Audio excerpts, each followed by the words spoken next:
जिस तरीके से भारतीय जनता पार्टी में और देश की मीडिया में चर्चा हो रही है कि 2022 में योगी को भारतीय जनता पार्टी रिप्लेस कर सकती है या योगी की जगह किसी और को भारतीय जनता पार्टी उम्मीदवार बना सकती है। अगर भारतीय जनता पार्टी सीएम योगी आदित्यनाथ के ऊपर चुनाव नहीं लड़ती, सीएम योगी आदित्यनाथ को इलेक्शन में अपना बड़ा चेहरा नहीं बनाती, सीएम पद का दावेदार योगी आदित्यनाथ को बीजेपी नहीं बनाती, तो भारतीय जनता पार्टी को और सीएम योगी को क्या क्या नुकसान हो सकते हैं, तो इसी पे मैं डिस्कशन करूंगा थोड़ी सी अपनी बातों में।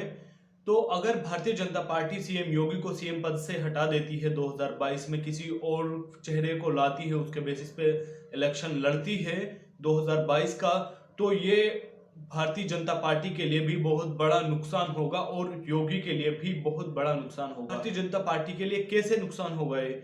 अगर भारतीय जनता पार्टी योगी को हटाकर किसी और चेहरे को उत्तर प्रदेश में लाती है सीएम पद के लिए, तो विपक्ष और लोगों में विपक्ष कहेगा कि योगी निकम्मे थे या योगी सरकार ठीक नहीं थी, बीजेपी की सरकार ठीक नहीं थी, इसीलिए भारतीय जनता पार्टी ने योगी को हटाया है सीएम पद से।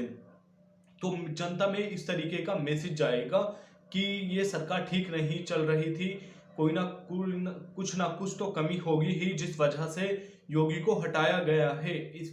तो ये भारतीय जनता पार्टी पे आने वाले इलेक्शन में भारी पड़ सकता है अगर भारतीय जनता पार्टी योगी को हटाती है।